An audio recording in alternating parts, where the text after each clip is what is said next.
In July 1993, a loving mum and keen student with high hopes for the future was reported missing by her husband. She was always a good attender at college, never missed anything, and all of a sudden, she doesn't come in. Very quickly, it was clear there was something not right. Hassan Al Shatanawi's story about his wife Laura's disappearance quickly unraveled as detectives uncovered lie after lie. He had a family that he hadn't told the police about, a secret mistress and a child. He was one of those people where lies are just like a language. You just open your mouth and it's part of the language you use to manipulate. Decades later, the truth of what really happened to Laura Al Shatanawi is still unknown. Just tell us what happened. Tell us where she is. Tell us what's happened. For murdering his loving wife in cold blood and depriving their son of a mother, Hassan Al Shatanawi has proven himself to be one of the world's most evil killers.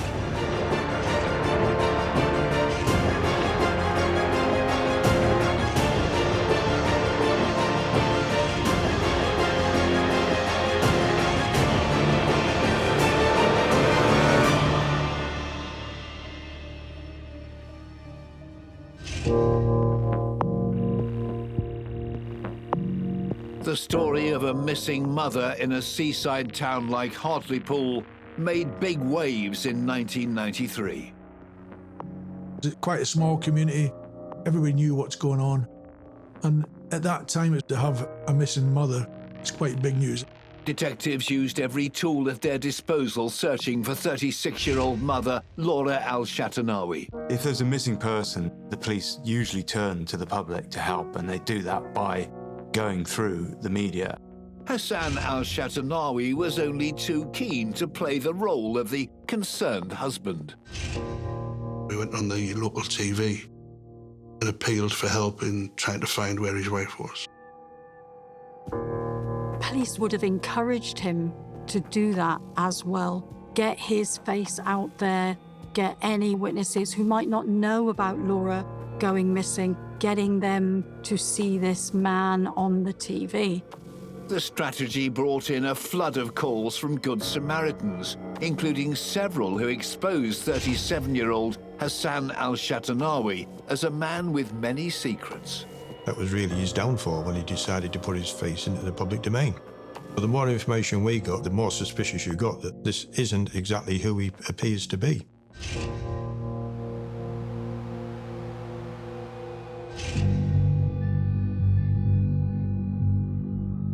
This killer's story begins in the Middle East on the 2nd of January, 1946. Hassan Issa Salameh Shatanawi was his full name, and he was born in Jordan. We don't know very much about his early life, simply that he'd studied medicine. We think he commenced medical school or some sort of medical training on 2 occasions, but never actually took any exams. By 1983, 37-year-old Hassan Al Shatanawi was a postgraduate student in clinical biochemistry living in Cairo, Egypt. He was ready to settle down, and he knew exactly what kind of a woman he wanted to meet. He put an ad in a Lonely Hearts column which said, "Doctor wants to meet English princess." The lady who replied was called Laura May Vaughan. 26-year-old Laura was from the port town of Hartlepool in the northeast of England. She'd been to Cairo before. She liked travelling. And she replied to the ad. Many of her friends actually did describe her as an English rose. Open-faced, warm, gentle. And she goes out to Egypt and they start a relationship. And it all happened quite quickly. She was a very likeable person. Nobody had a bad word to say about Laura. Maybe a bit naive. She wanted love. I think that's what Laura wanted, really, was love. And she thought she'd found it with Hassan.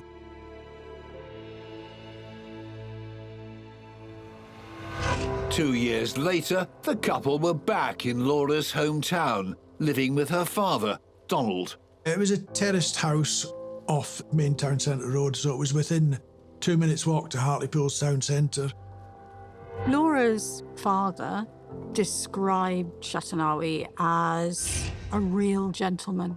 It does conjure up a picture almost of this perfect man who had a very strong moral code, and perhaps a gentleman would take control, look after their family. It's quite an old-fashioned term to use. So we get back then to that English princess, real gentleman. This whole relationship appears to me to be presenting as some kind of romantic fairy tale. The couple married, and in August 1985, Laura and Hassan Al Shatanawi welcomed a baby son, Rashid. I was born in Hartlepool. I lived in Hartlepool with me granddad, me mum and me dad. Rashid's earliest memories betray nothing out of the ordinary about his family life. My childhood was a bit like any other childhood, really. You know, played out, went to parties, went to fences at school. I remember me, me mum, me uncle and me auntie all going to Rhodes for the week. I've got some photographs of me, me mum, me dad in Egypt.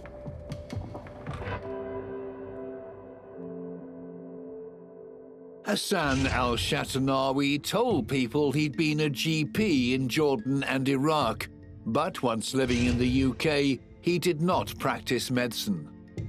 For someone that professed to be a doctor, he'd never studied, never practiced in this country. He may not have had the qualifications, the UK qualifications required, but he took up property developing. I think he owned a few houses which he rented out, and he also bought houses to do up for renting. Entrepreneurial Al Shatanawi had numerous money-making projects on the go. He had a carpet shop, he had a garage, he'd bought a big plot of land up Oakenshaw to plant Christmas trees on. Meanwhile, Rashid's mother, Laura, had ambitions of her own. She was studying travel and tourism, and she loved travelling.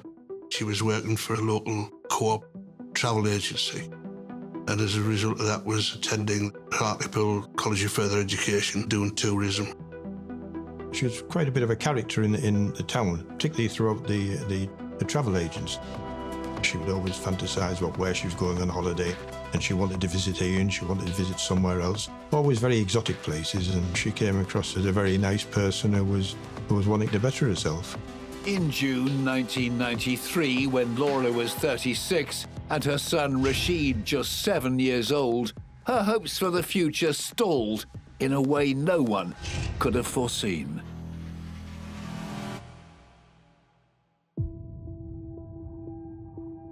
On June the 15th, Laura takes her son Rashid to school and goes off to college to take an exam.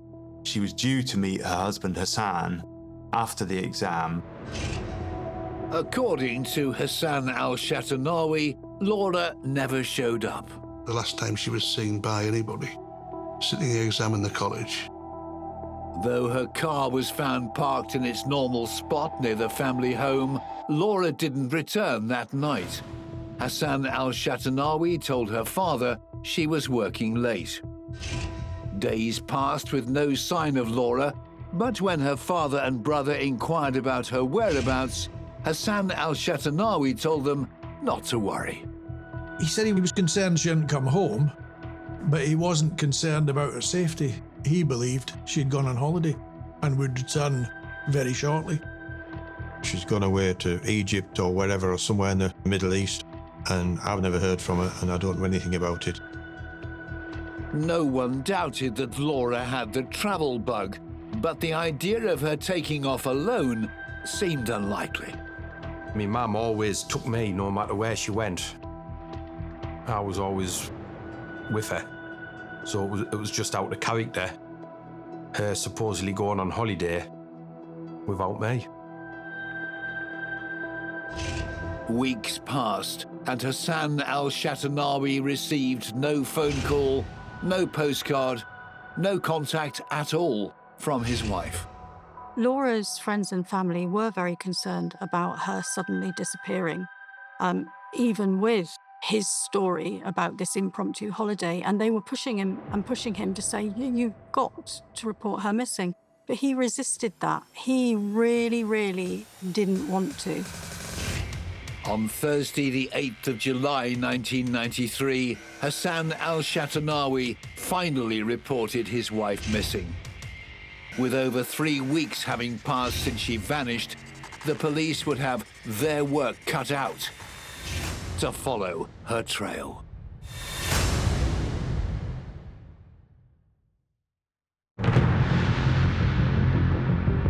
On Friday, the 9th of July, 1993, detectives John Groves and Ian Henderson from Hartlepool Police visited 47-year-old Hassan Al Shatanawi at his home to find out more about his wife Laura's disappearance. We interviewed Hassan and took a lengthy statement off him to see what his account of Laura, lifestyle, how they'd met. He was very plausible, very polite, and he was never disrespectful, and he never talked badly of Laura. He thought that she may have gone on holiday, although when questioned, she'd never ever been on holiday with anybody else before other than the family. She'd never spent a night away from home before. This was not the only thing that stood out for the CID officers. It wasn't the demeanour you would expect of somebody whose wife was missing. He was very calm. There was no tears. There was no such sense of urgency in what he was telling us. The alarm bells were ringing. Detectives began the methodical process of searching for 36-year-old Laura. We wanted to put the bigger picture together. You start back at the beginning, and the beginning's always where she lived with her husband. The house was searched with consent of Hassan and the father. They went to local travel agents. If you were going to buy a ticket somewhere abroad, you would be doing it through a travel agent most likely, and there was nothing to suggest that they could see that Laura had gone abroad. There's no evidence that her passport has been used. There's no evidence that her bank cards have been used. There's no evidence of her leaving any port in the British Isles. So where is she? The police could not find anyone who could say with certainty they had seen Laura since the 15th of June. So all sightings or all of a normal activity ceased on that particular day. Very quickly, investigators realized that something was very wrong. She's left her son behind, which isn't normal. There's nothing to suggest that she would disappear. Clearly, there's something untoward, and there's no doubt about it that Laura Shatanawi come to some harm, and it was a matter of finding out what harm that was and who was responsible.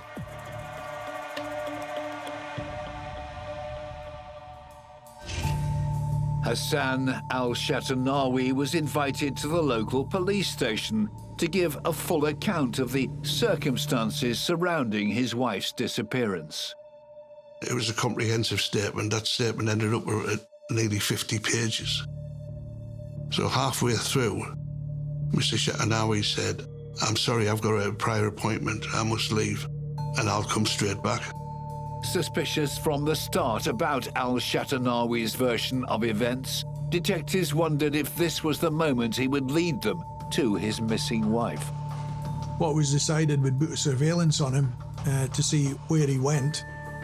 Mr. Shatanawi leaves the police station. He's gone into the town centre area. He's got on a local bus, which was Deceit and Carew, which was also boarded by the surveillance team. Seaton Carew is a small town just 3 miles down the coast from Hartlepool. He was followed to Seaton Carew, where he got off the bus, crossed the road to the bus stop and got on the bus and came back to Hartlepool. It was a journey that made no sense to the plainclothes officers following Al Shatanawi. Over the next couple of days, they constantly kept eyes on him. It would have taken a lot of staff to do surveillance, really, because if he's on a bus They'd work in pairs, and they've got to be inconspicuous. And when he's on a bus every day, it would have to be different people. He never appeared to become suspicious or aware of the surveillance, which continued to probably a couple of weeks. On Monday, the 12th of July, Hassan Al Shatanawi met with local journalists, telling them of his hopes for Laura's safe return, claiming that he'd wanted to report her missing much sooner, but had been put off by her family. He was in the Hartlepool Mail, local media, appealing for her to come forward and saying, well, I think she's gone on holiday somewhere without me. As a result of the media report, we had an awful lot of people saying, I've seen the woman I think is Laura Shatanawi. Any sighting that came in, we would dispatch a team to that location and try and find anybody else who can confirm that she'd been there, and nobody could. Increasingly sure that Laura had met with some kind of foul play, the police kept her husband Al Shatanawi firmly in their sights. Within a couple of days, the costly operation brought them a lead. He took the surveillance team all over Durham and Cleveland whilst he was travelling on the bus. So inquiries were made in all these locations, and whilst we were doing these inquiries, one of the things that we found out that he did have an allotment at Seaton Carew.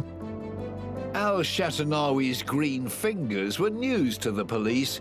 He'd failed to mention in his lengthy statement the existence of an allotment.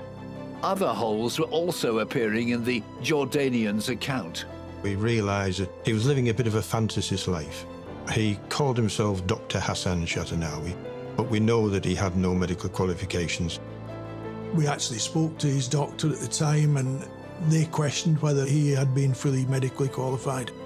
He would tell different stories too about how he was making his living, what he'd done, where he'd been. There's just little bits of information that came in that this person isn't all that he appears to be.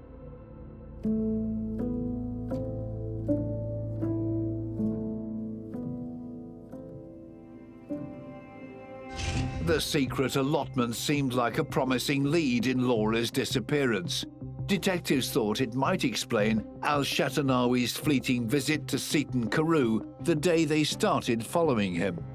The surveillance team noted that he was interested in what was going on in the allotment when he went past. Our supposition then was he was there to see if there's any police activity.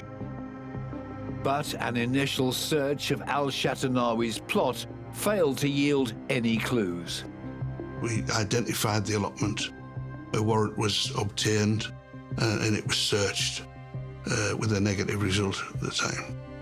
By Thursday the 15th of July, a month after she was last seen, the police still had no clues as to Laura Al Shatanawi's whereabouts. That day, her husband made another emotional appeal via the media. Mr. Shatanawi went on the local TV and appealed for help in trying to find where his wife was. There were some tears shed on the TV. Police would have been watching him like a hawk. We know, don't we, that a lot of killers have gone and done press conferences and have revealed themselves in those press conferences. Nothing in Al Shatanawi's words or behavior gave anything away that day. But very quickly, the calls from TV news viewers began to pour in. People started contacting the incident room to say that I know this person, but they don't call him Hassan Shatanawi. I know him as something else. He seems to say he doesn't drive. Somebody else came in and said, I've seen him driving this car. And so the more information we got, result of him putting himself in the public domain, the more suspicious you got that this isn't exactly who he appears to be.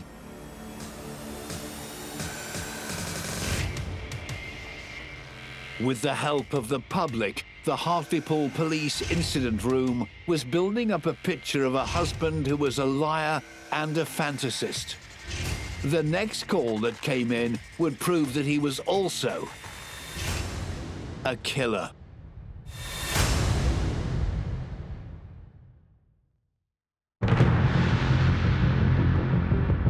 After Hassan Al Shatanawi's TV appeal for the safe return of his missing wife Laura on the 15th of July 1993, a local tradesman called the incident room at Hartlepool Police. He'd been approached by Hassan Shatanawi to get rid of a shed that he had in the allotment.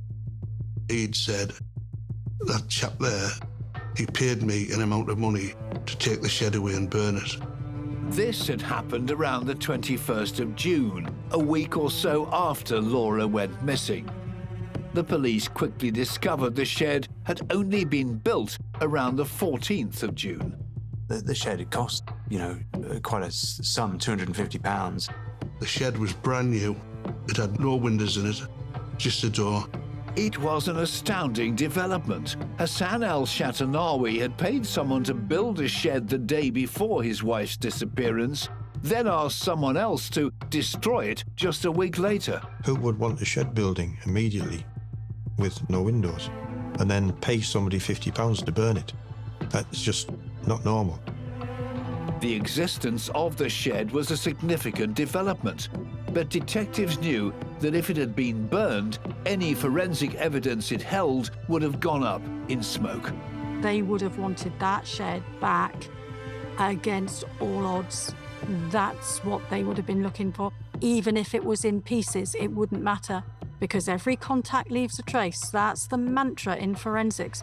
But in an incredible stroke of luck, the workman hadn't carried out the job he'd been paid to do.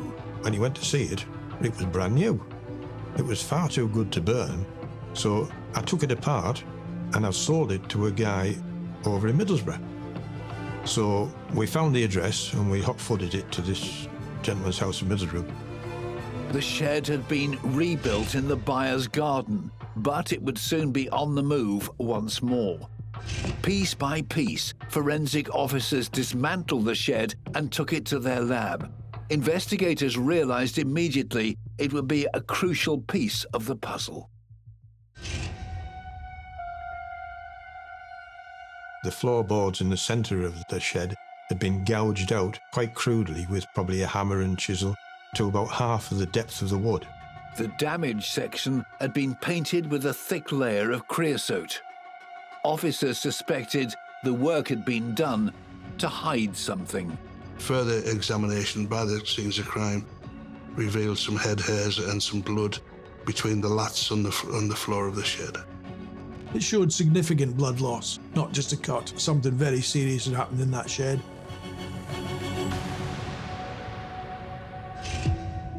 Within a week, a brand new shed had been built, stained with blood, painted and dismantled. It was a turning point in the investigation, one which dashed any hopes of finding Laura Al Shatanawi alive. Our assumption from that was that this has been the murder scene and she's been murdered here, and this is the remnants of the blood, and he's gouged it out to try and get rid of it. What investigators couldn't prove just yet was that the large quantities of blood definitely belonged to Laura. 1993 was quite early for DNA analysis. I think probably started using it in criminal justice around 1986. Attempts to extract a DNA profile from the strands of hair found in the crevices of the shed floor were unsuccessful. But while efforts continued, detectives felt they had enough to bring Al Shatanawi into custody. Hassan was arrested. Even then, he was very polite. There was no fear in him or anything like that. Al Shatanawi may have been calm, but for 7-year-old Rashid, already missing his mother, it was a watershed moment. When I first really knew about it was when my mum's best friend come to pick us up from school. That's when the alarm bells started ringing. I knew there was something up, but I didn't know what. And we went back to my mum's friends, and the police were there. I was feeling scared, not knowing what was happening. While Rashid was being sheltered by his mother's friend, his father was denying any knowledge of Laura's whereabouts to interviewing officer John Groves. He answered some questions and we decided to reproduce the photographs of the shed floor. When Shatanawi saw the photographs, he was taken aback.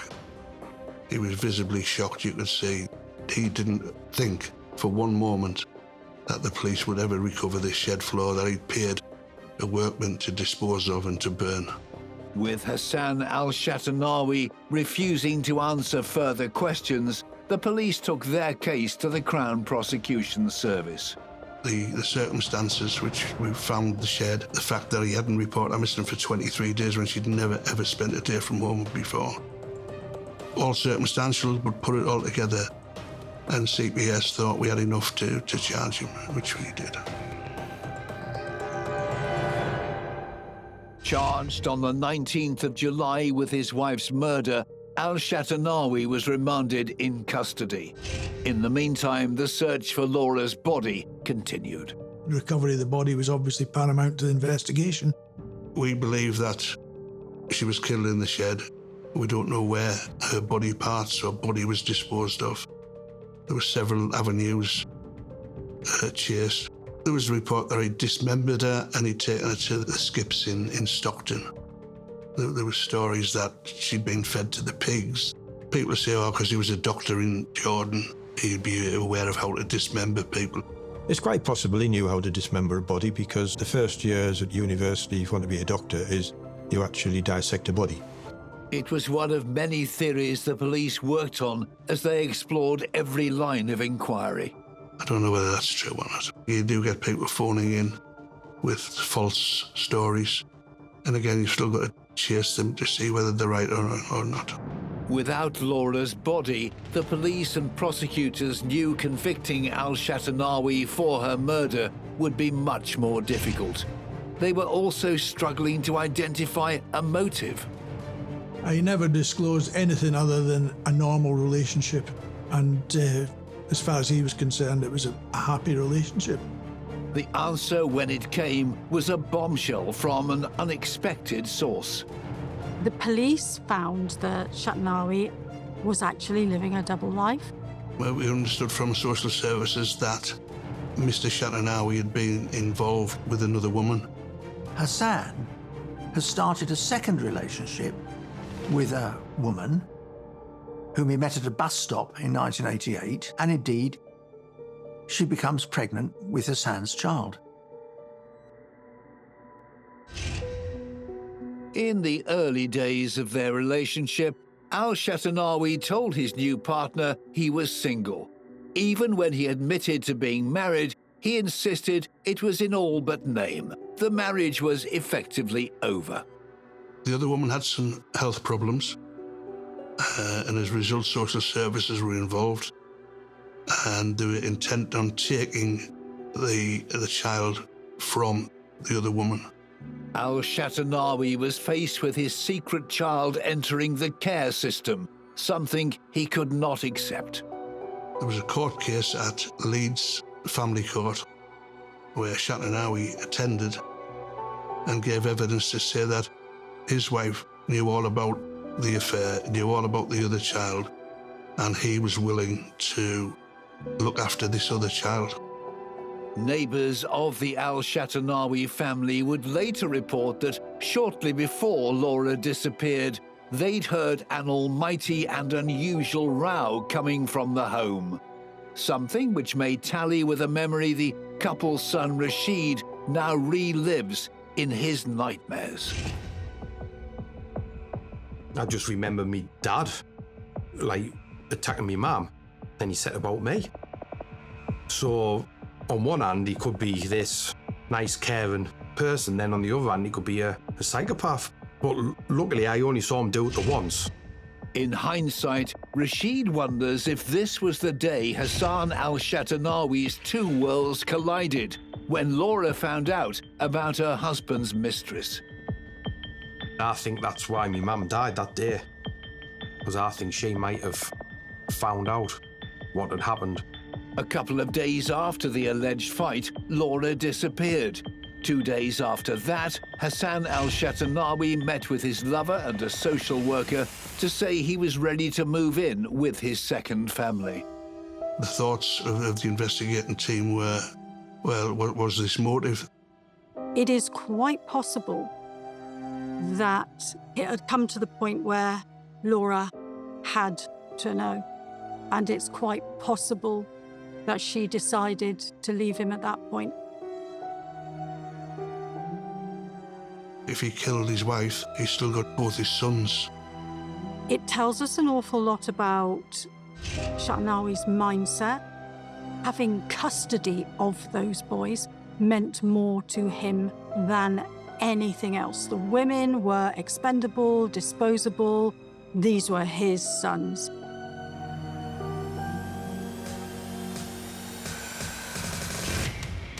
It was a strong motive to take to trial.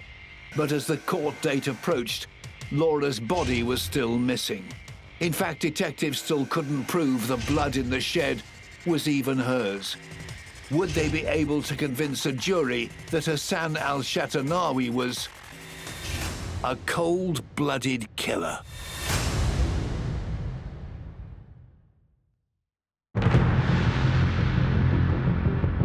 On the 13th of October 1994, 48-year-old Hassan Al Shatanawi stood trial in Newcastle for his wife Laura's murder.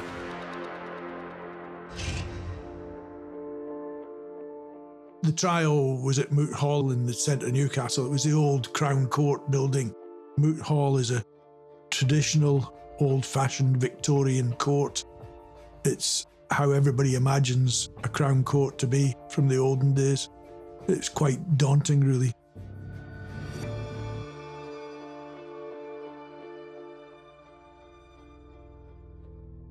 Sitting in the dock, the medic-turned-property developer exhibited the same smooth plausibility he presented to police officers like Hamish McCulloch from day one.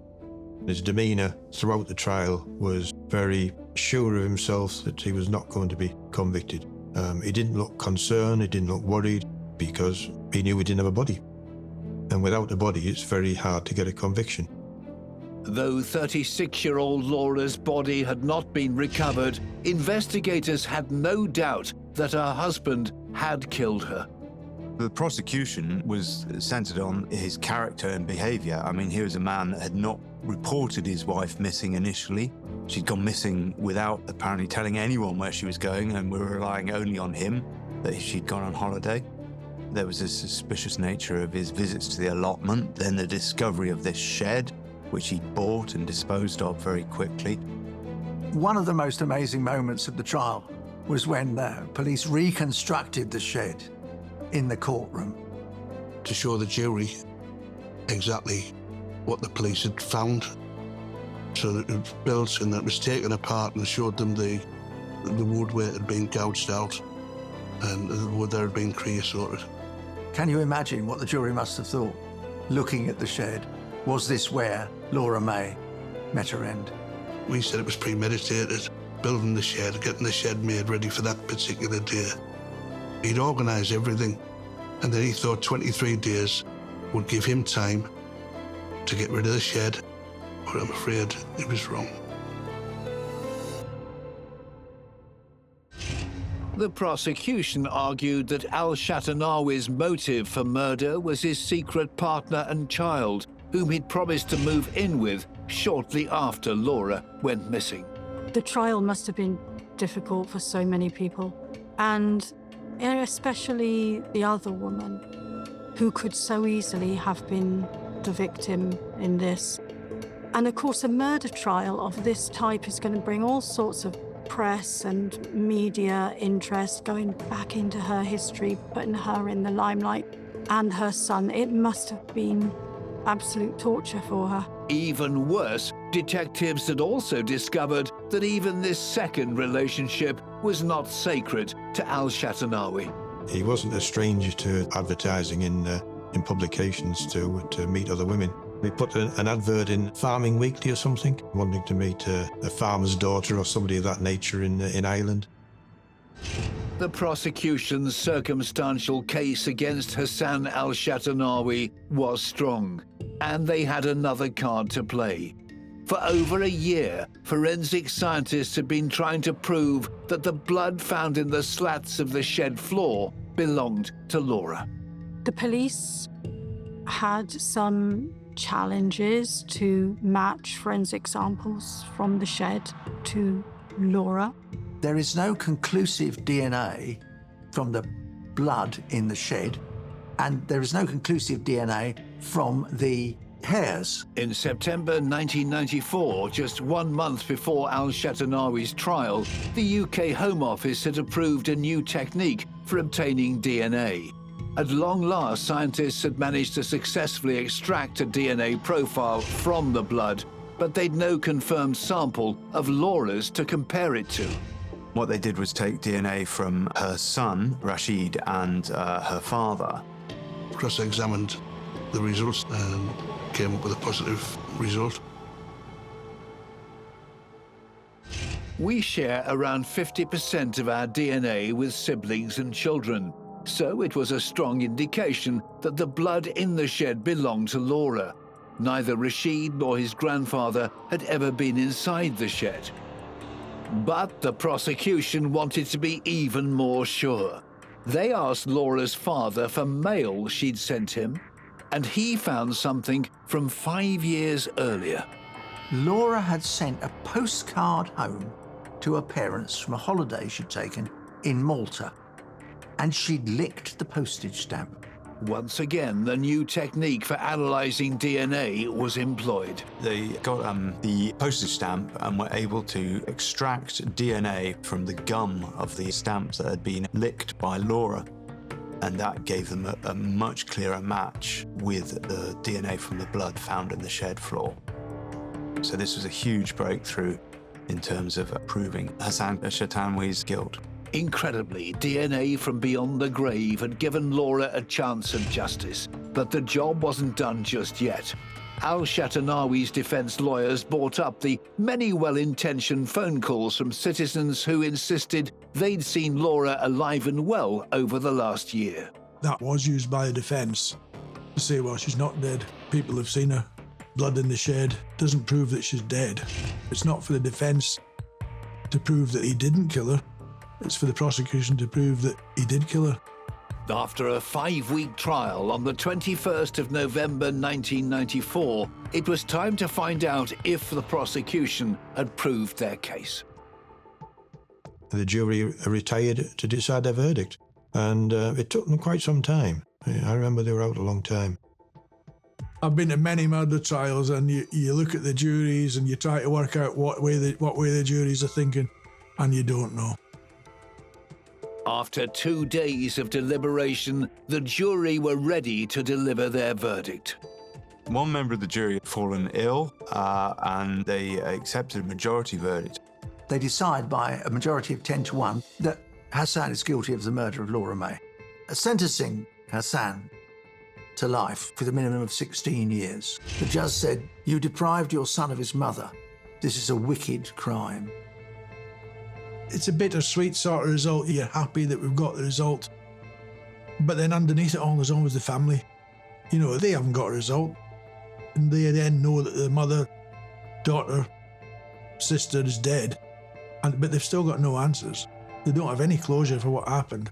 Al Shatanawi's conviction confirmed he had killed his wife in an act of cold-blooded premeditation. On the face of it, he was quite polite. It was all a cover. He was evil. He was a horrible man. He's planned to get rid of his wife Laura, and he's had no thought about his son and how he's going to miss out on his mother bringing him up. The guilty verdict ended a tumultuous time in Rashid's young life. Aged just 9, he would have to live his life knowing his father had murdered his mother. To me, both my parents had gone. I lost both my parents that day. Although my dad was alive and well, he couldn't do what normal fathers do. He was locked up. Rashid moved to Durham to live with his great aunt. I had to rebuild my life. You know, I went to a new place to live. I had to make new friends. I had to go to a new school, fit in there. What wasn't easy. For years and years, I was having nightmares. The hardest thing for Rashid and the rest of Laura's family is that her body has never been found. I just want to know where my mum is. That's all I want. I just want to finally bury her. You know, like my granddad went to his grave, not knowing where she is. My uncle, who passed away a couple of years ago, he kept on trying. He's gone to his grave not knowing. So I think it's only right we try and get it done, just for my mum's friends as well, and the rest of the family. People would visit him in jail to ask after he was convicted, would he disclose where the body was, and he wouldn't. He showed no remorse. He never showed any empathy to the family, to his son, who was left without a mother, to Laura's brother, who asked, and they begged him to say where it was. Hassan Al Shatanawi continued to protest his innocence and has never revealed where his wife's remains can be found. Over the years, efforts have continued to locate Laura. 2005, more than 20 years after Laura's disappearance, the police received a tip-off that she may have been disposed of in Seaton Carew golf course. Somebody had phoned in to say round about the time of the murder and the disappearance of Laura, somebody was seen carrying what appeared to be a body over the golf course. The search team were brought out and they exhumed what they thought was the body, which transpired to be those of a dog. In January 2013, Rashid got a phone call that shook his family and dashed their hopes of finding Laura. I'd just come in from work and the phone was ringing. So I answered it and it was the probation service. And they'd been notified off the police that my dad had been deported, and it just happened that quick. He was freed, even though the parole board had said he was still dangerous. And the Home Office decided that he should be deported back to Jordan without any hesitation, which is indeed what happened. That annoyed the family, who felt that he was dangerous and that they still didn't know what happened to Laura May's body. Even when his son has, implored him to give some answers, he hasn't. He doesn't really want to take responsibility for this. He still maintains his innocence. And for him, I suppose, it's a way of being the victim in this rather than the killer. Having lost touch with his father and lacking the answers he craves, Rashid and his young son have their own way of remembering Laura. We've got a headstone now with a name and that on. We do go and we let a balloon off and we put some flowers and that down.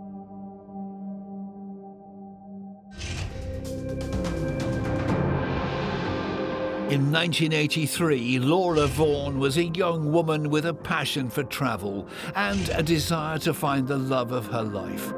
Just 10 years later, she'd been murdered by the man she'd fallen in love with. An arch manipulator who lied as easily as he breathed.